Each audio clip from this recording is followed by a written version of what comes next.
अस्सलाम वालेकुम स्टूडेंट्स। मैं आपका इंस्ट्रक्टर आतिफ नसीम आपके अपने YouTube channel science made sensible में फर्स्ट ईयर के फिज़िक्स के कोर्स के साथ जो कि पेशावर बोर्ड का है, चैप्टर नंबर 2 फर्स्ट ईयर के फिज़िक्स कोर्स का आज हम स्टार्ट करेंगे। चैप्टर का नाम है वेक्टर्स एंड स्केलर्स। ठीक है, इस चैप्टर की ओवरव्यू आपके साथ कुछ ऐसी है। इस चैप्टर में हमने जो टॉपिक्स डिस्कस करने हैं वो आपके साथ सबसे पहले हम फिजिकल क्वांटिटी पे बात करेंगे। These are the properties of matter and energy which can be measured or which can be observed or which can be quantized quantitatively. Physical quantities को फिर हमने डिफिनीशन के तौर पर नेचर के लिहाज से दो कैटेगरीज में डिवाइड किया है, स्केलर क्वांटिटीज और वेक्टर क्वांटिटीज में। तो हम स्केलर क्वांटिटीज और वेक्टर क्वांटिटीज को डिफाइन करेंगे।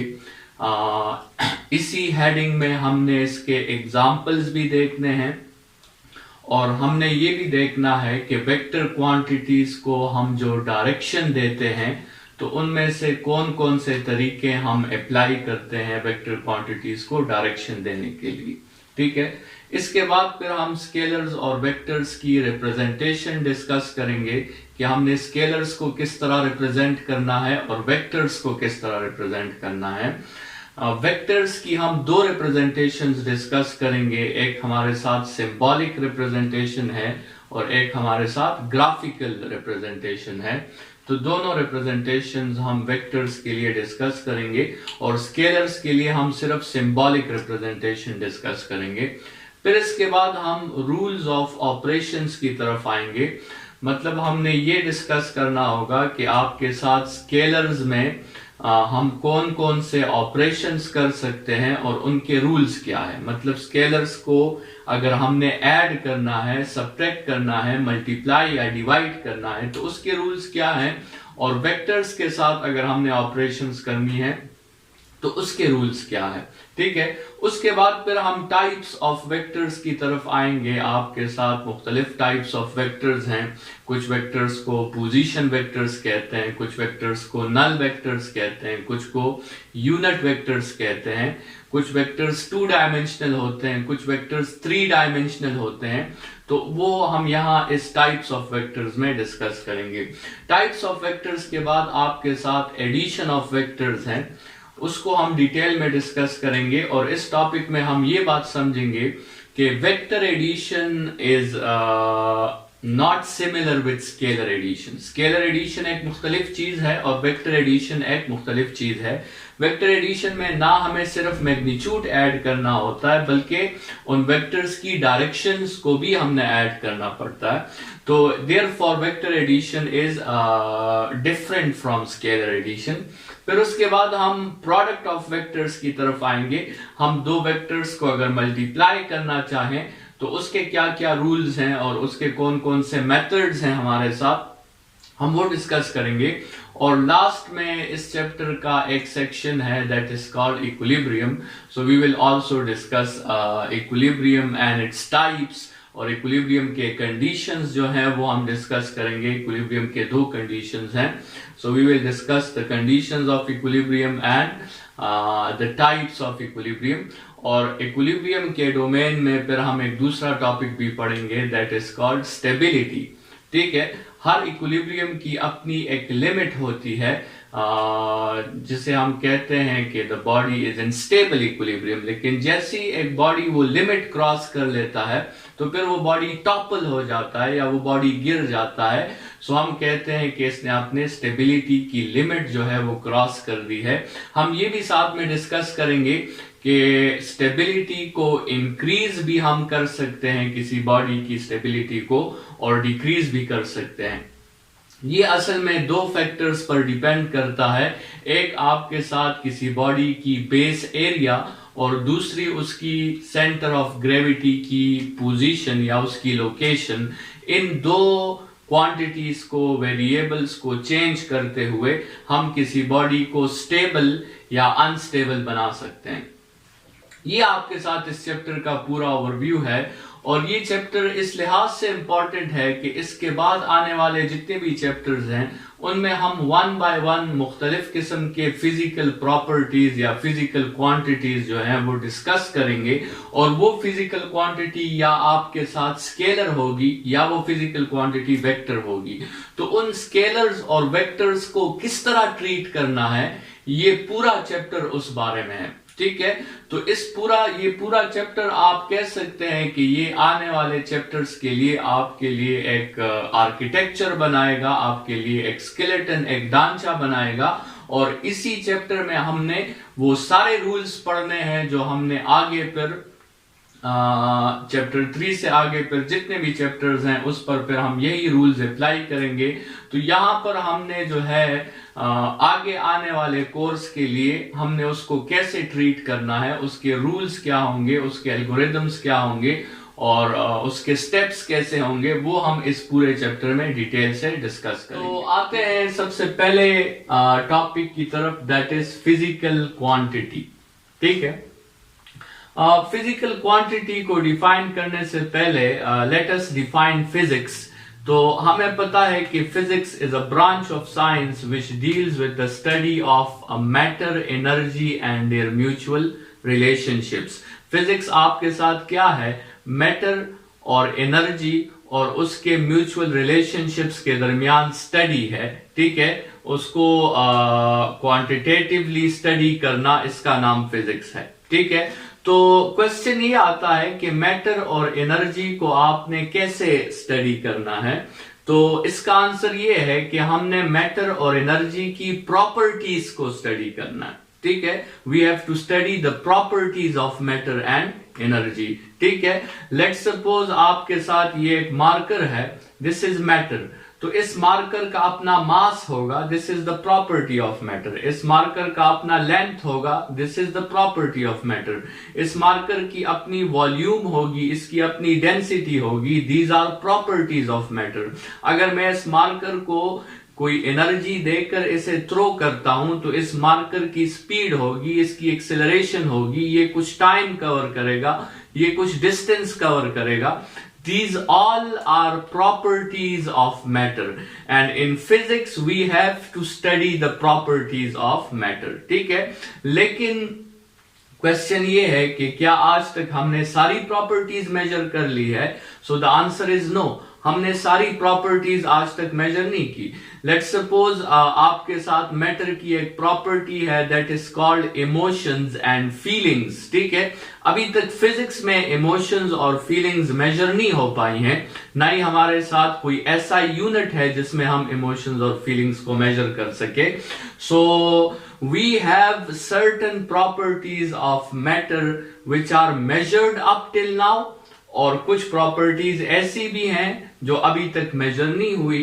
सो all those properties which we have studied in physics और all those properties which are measured in physics are called physical quantities. So what are physical quantities? They are actually properties of matter and energy, but they are those properties of matter and energy which can be measured or which are measured, जिस पे research हुआ है, जिसके ऐसा units हमारे साथ मौजूद है, जिन प्रॉपर्टीज को हम क्वांटाइज कर सकते हैं, उन्हें हम एक वैल्यू दे सकते हैं, एक नंबर दे सकते हैं, एक यूनिट दे सकते हैं। All those properties of matter and energy are called physical quantities. ठीक है, और जो प्रॉपर्टीज अभी तक मेजर नहीं हो पाई हैं, those properties are called non-physical quantities. ठीक है, जैसे हमने कहा कि इसमें इमोशंस आ जाती हैं, फीलिंग्स आ जाती हैं, और भी मैटर की बहुत सारी प्रॉपर्टीज हैं जो अभी तक मेजर नहीं हो पाई हैं। ठीक है, so the properties of matter and energy can be divided into two categories, physical quantities and non-physical quantities. Physical quantities are those properties of matter which can be quantized, which can be measured or observed. ठीक है, so those quantities are physical quantities, those properties are physical quantities, and the quantities or the properties which cannot be measured up till now, ठीक है, जो आज तक measure नहीं हो पाई हैं, they are non physical quantities. लेकिन इट डजंट मीन के एक क्वांटिटी, एक प्रॉपर्टी अभी नॉन फिजिकल है तो वो हमेशा के लिए नॉन फिजिकल रहेगी। फिजिक्स की रिसर्च और तरक्की की वजह से हो सकता है एक वक्त ऐसा आ जाए कि आपके साथ जो है उन नॉन फिजिकल क्वांटिटीज पर भी रिसर्च हो, उस पर काम हो, और उसके भी ऐसा यूनिट्स आपके साथ जो है वो हमारे सामने आ जाए और फिर हम उन क्वांटिटीज को भी मेजर कर पाए। So this is how it works कि सबसे पहले जब फिजिक्स स्टार्ट हुआ तो उस वक्त हमारे साथ जितनी भी प्रॉपर्टीज थी सारी नॉन फिजिकल थी और फिजिकल क्वांटिटी हमारे साथ एक भी नहीं थी। फिर हमने लेट सपोज मास को मेजर किया, सो मास बिकम अ फिजिकल क्वांटिटी। फिर हमने लेंथ को मेजर किया, length became a physical quantity. फिर हमने टाइम को मेजर किया, time became a physical quantity. इसी तरह हम वन बाय वन मैटर की प्रॉपर्टीज को समझने लगे, हमने उनको स्टडी किया, हमने उनको क्वांटिटेटिवली स्टडी किया, हमने उसकी मेजरमेंट्स की और हमने कोशिश की कि वो मेजरमेंट्स प्रिसाइज और एक्यूरेट हो। ठीक है, तो आहिस्ता आहिस्ता से नॉन फिजिकल क्वांटिटीज का जो सेट था वो छोटा होने लगा, क्योंकि उससे एलिमेंट्स और प्रॉपर्टीज कन्वर्ट हो रहे थे द फिजिकल क्वांटिटी के सेट में। तो फिजिकल क्वांटिटी का सेट उसमें टुडेज एज में बहुत सारी प्रॉपर्टीज मौजूद है जो हमने मेजर कर ली हैं, और हम चैप्टर 3 से ऑनवर्ड उन्हीं प्रॉपर्टीज को जो है डिस्कस करेंगे।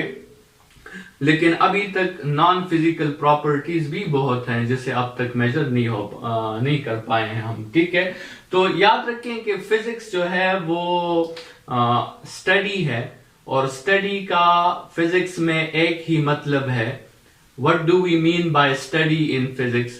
This is a question which has only one solution and one answer, and that is that study means accurate and precise measurements. ठीक है, फिजिक्स में स्टडी का मतलब accurate and precise measurements हैं। आपने हर प्रॉपर्टी को, मैटर की या एनर्जी की हर प्रॉपर्टी को आपने एक्यूरेटली और प्रिसाइसली मेजर करना है। सो यहां से आपको अंदाजा हो गया होगा कि physics is all about measurements, and what we have to measure the physical quantities, we have to measure those properties which are measurable, जिनके रूल्स हमारे साथ मौजूद है, जिनको हम फिजिकल क्वांटिटीज कहते हैं। अभी इनमें से बहुत सी फिजिकल क्वांटिटीज हैं, ठीक है, जो हम मेजर कर सकते हैं। Mass, length, time, temperature, work, energy, power, impulse, momentum, kinetic energy, potential energy, speed, acceleration, time, distance, force, बहुत सारी क्वांटिटीज हैं, और हम वन बाय वन जो है चैप्टर 3 से फिर वही क्वांटिटीज स्टार्ट करेंगे।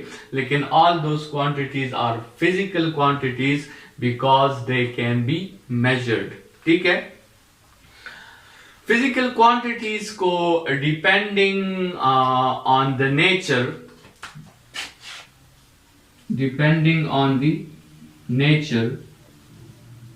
we have divided the physical quantities into two categories. One is called scalar quantities, the other one is called vector quantities.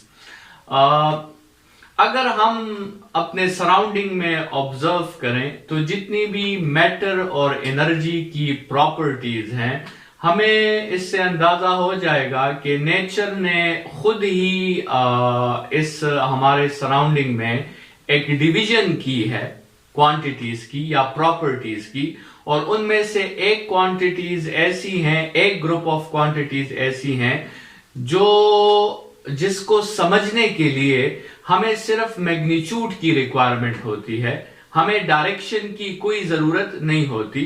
और कुछ क्वांटिटीज ऐसी हैं जिसको समझने के लिए हमें मैग्नीट्यूड के साथ साथ डायरेक्शन की जरूरत भी रिक्वायर्ड होती है। सो उन क्वांटिटीज को जिसमें सिर्फ आपके साथ मैग्नीट्यूड रिक्वायर होता है, those quantities which can only be defined, which can only be explained or which can be explained by only magnitude. ठीक है, वो क्वांटिटीज जो अपनी मुकम्मल रिप्रेजेंटेशन के लिए, अपने कंप्लीट एक्सप्लेनेशन के लिए सिर्फ और सिर्फ मैग्नीट्यूड पर डिपेंड करती है, और उस क्वांटिटी को एक्सप्लेन करने के लिए हमें डायरेक्शन की कोई जरूरत नहीं होती। Those quantities are called scalar quantities.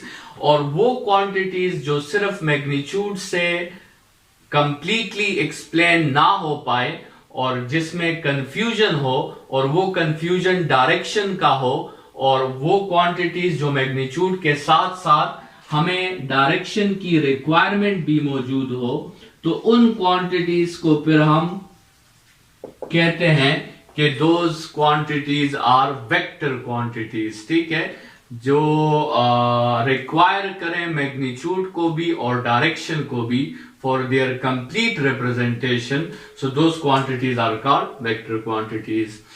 अभी स्टूडेंट्स हम स्केलर्स और वेक्टर्स को थोड़ा सा डिफाइन करते हैं और इसके एग्जाम्पल्स डिस्कस करते हैं, और फिर स्केलर और वेक्टर्स को एक एग्जाम्पल के थ्रू हम थोड़ा सा एलेबोरेट करते हैं, ताकि आपको अंदाजा हो जाए कि ये डिवीजन जो है स्केलर्स और वेक्टर्स की, ये हमने नहीं की, ये नेचर ने अपने आप से की है। ठीक है, तो आते हैं स्केलर्स और वेक्टर्स पर थोड़ी सी डिटेल्ड गुफ्तगू करते हैं।